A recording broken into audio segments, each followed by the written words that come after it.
금융위원장님, 국내 증시가 롤러코스피, 광란의 카지노판으로 변질했다는 그런 지적이 있습니다.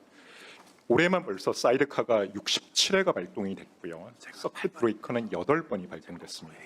이 코스피 급락과 변동성의 배경에는 한일 종목 레버리지 ETF 출시가 자리 잡고 있다고 보여지는데 상품 도입 배경이 의문이 있습니다.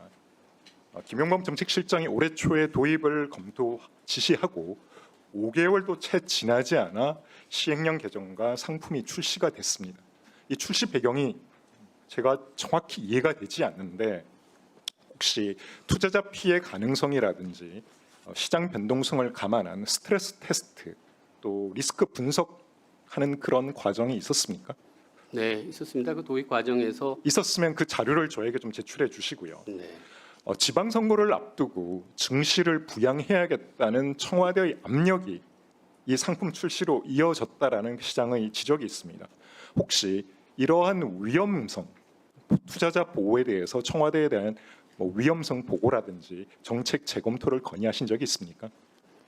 이거는 여러 가지 일련의 절차를 거쳐서 했지 특정하게 때문에 더 빨리 하거나 더 늦게 한 건 없고요. 시행령 개정을 했고 금융투자업 규정, 그다음에 시행세치, 거래소 유가증권 상장 규정, 그다음에 금투협회 규정, 그다음에 증권신고서 접수, 한국거래소 상장심사까지 모든 절차들이 다 해서 그게 끝난 다음에 당연히 상품이 출시된 겁니다. 자, 분명히 제가 말씀드린 대한민국 정책의 대표적인 참사라고 생각합니다. 금남 원장님, 네. 앞에서 말씀을 하셨지만 드러누워서라도 막았어야 했다라고 말씀을 하셨습니다. 이거를 알면서도 방관했다라고 하면 이거 직무유기 아닙니까? 이 치명적 부작용을 알면서도 그대로 방치했다는 것은 명백한 직무유기 선언이라고 생각을 하고요. 특히나 국가가 고위험 투기판을 깔아줬는데 개미 투자자들은 현금이 녹아내리고 있습니다. 이 기간 동안에 외국인이 얼마나 국내 증시에서 돈을 벌고 떠난 줄 아십니까? 제가 파악해 보니까 올해만 누적 규모로 150조 원을 지금 팔고 떠났습니다. 여기 금융위 부위원장님 앉아 계십니까? 이런 말씀하신 적 있죠. 주식 비투를 권장하면서 나쁘게만 봤는데 레버리지의 일종이다.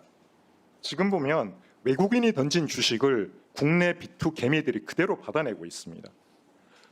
7월달 코스피 수익률이 얼마인 줄 아십니까? 마이너스 29%를 넘어섰습니다. 이게 2008년 금융위기 당시에 사상 최대 낙폭 1개월의 23% 마이너스를 넘어선 수치고요. 역사상으로 최악의 폭락장이었던 87년 블랙 먼데이 27%를 이미 넘어섰습니다. 자, 고위험 투기판을 정부가 앞장서서 깔아놨는데 투자자 보호 대책은 지금 찾아볼 수가 없습니다. 제가 여쭙겠습니다. 시장 안정 대책 준비하고 있습니까? 조금 더 구체적으로 여쭙겠습니다. 공매도 한시 제한 조치 검토하고 있습니까? 증안펀드 재가동하시겠습니까? 생각해보고 답을 주시고요. 저는 이 부분에 대해서 국회의 국정조사가 실시되어야 한다고 생각합니다. 이러한 상품이 졸속으로 승인된 경위에 대해서 분명하게 책임을 묻고 법적, 행정적 책임을 물어야 된다고 생각을 합니다. 추종 배수를 하향한다든지 상장 폐지까지 감안해서 전면적인 재검토가 필요하다고 생각합니다. 레버리지는 정책 실수라고 생각할 수 있습니다. 제가 더 국정조사를 통해서 들여다보고자 하는 것은 연기금을 통한 국내 증시에 대한 장난이라고 생각을 합니다. 어떻게 보면 연기금 때문에 필요 이상으로 국내 증시가 오버슈팅이 되면서 폼에 시달린 개인들이 현금을 싸들고 국내 증시로 들어왔습니다. 국민연금, 국내 주식 의무 매수 비율을 지금 초과해서 목표 비중을 계속해서 상향을 하고 있죠. 그런데 지방선거까지 리밸런싱을 유예를 했습니다. 뭔가 의도가 있지 않습니까? 사실상 몰빵 수준으로 국내 증시를 띄우기 위한 연기금의 의도가 있다고 보여지고요. 특히나 연기금의 전략적 자산운용, 전술적 자산운용, SAA와 TAA를 보더라도 5%의 여유를 가져가고 있습니다. 그런데 최근에 SAA 투자 허용 범위를 비공개로 바꾸는 편법까지 쓰면서 책임에서 빠져나가려고 하고 있습니다. 자, 이 부분까지 포함해서 저는 국정조사가 반드시 실시되어야 한다고 생각합니다. 금융위원장님, 금감원장님 답변해 주십시오.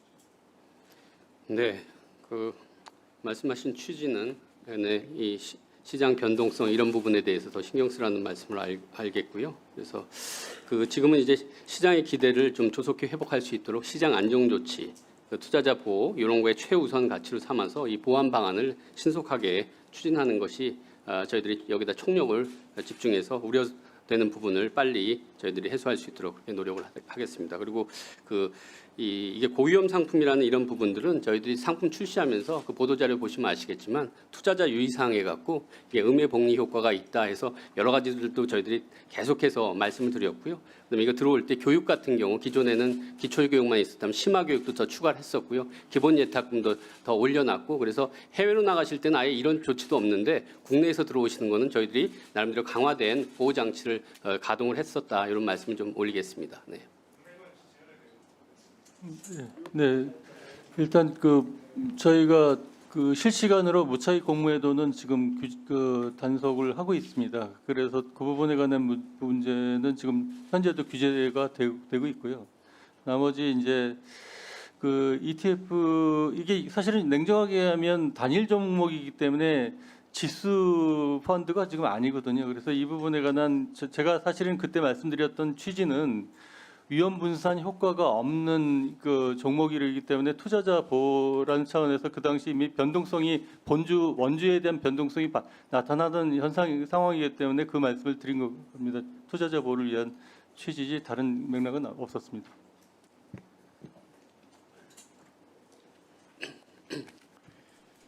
네, 박성원 의원님 수고하셨습니다. 다음은 존경하는 박홍배 의원님 질의해 주시기 바랍니다.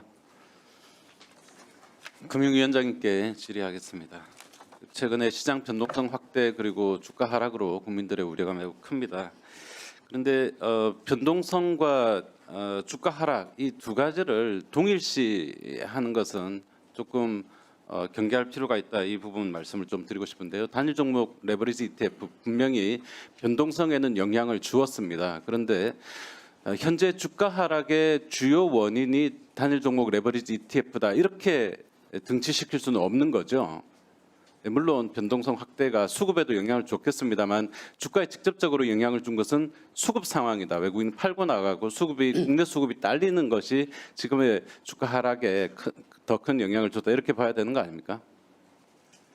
이 주가라는 거 다양한 요인들이 결부돼서 나타난 결과니까요. 네. 네, 그게 시장의 대부분의 컨센서스인 것 같습니다. 지금 한국 증시의 변동성에 이 단일 종목 레버리지 ETF가 몇 퍼센트 차지하느냐라는 앞선 질문도 있었지만 일반적으로 전문가들은 삼전 하이닉스 이 두 종목의 시총 비중이 50% 이상인 점 이것 하나만으로 3분의 1 이상을 설명할 수 있다. 이런 게 시장의 컨센서스인 것 같고요. 두 종목의 수익률 상관관계가 거의 1에 가까운 점 여러 가지 요인들이 작용을 했습니다. 그럼에도 불구하고 사실 변동성이 다소 확대되고 있던 이 시점에 또 우리 국민들께서 위험 회피 정도가 좀 낮은 편입니다. 해외 다른 국가들에 비해서 이 상황적으로 시기적으로 출시 시점이 적절하지 못했다 이런 비판이 있는데 그 비판에 대해서는 인정하십니까?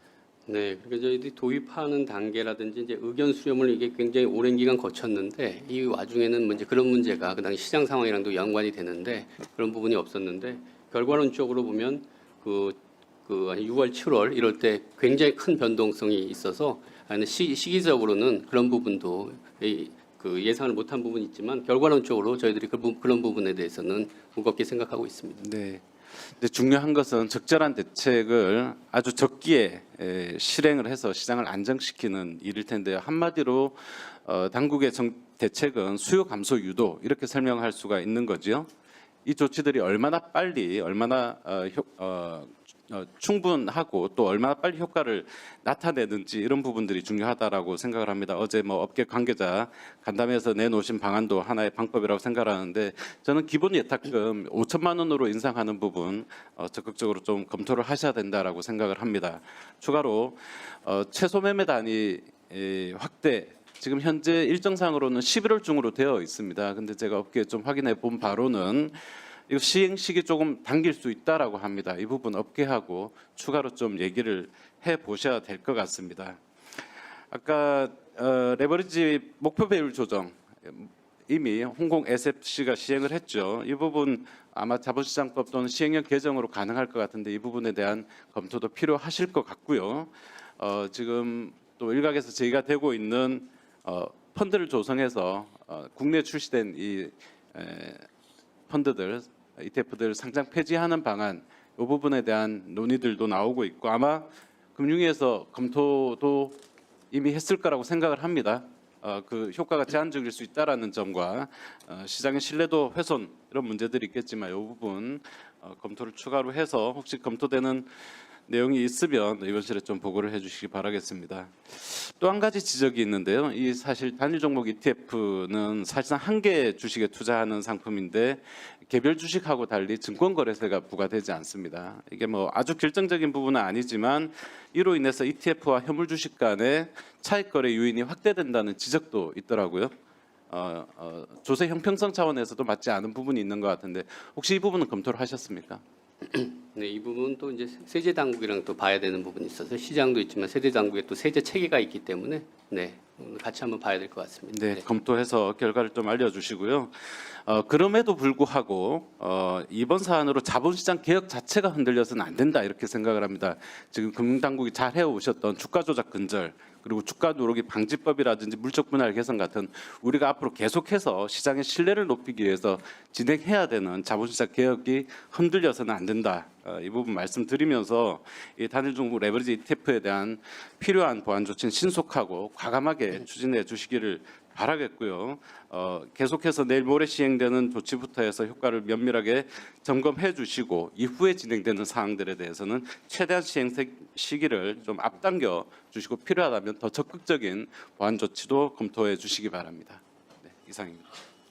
네, 그 말씀 주신 대로 그 지금 당장은 저희들이 이제 이 보완 조치 여기에 총력을 기울여서 가능한 한 신속하게 하고 필요하다면 추가 조치도 더 과감하게 할 수 있도록 그렇게 해나가도록 하겠습니다. 그리고 말씀 주신 대로 이 투자자 보호, 시장 안정, 신뢰, 자본시장 경쟁력 이게 하나가 서로 다른 게 아니라 다 같이 움직이는 거니까 이번 계기로 해서 그런 부분도 더욱 다질 수 있도록 더 노력하도록 하겠습니다.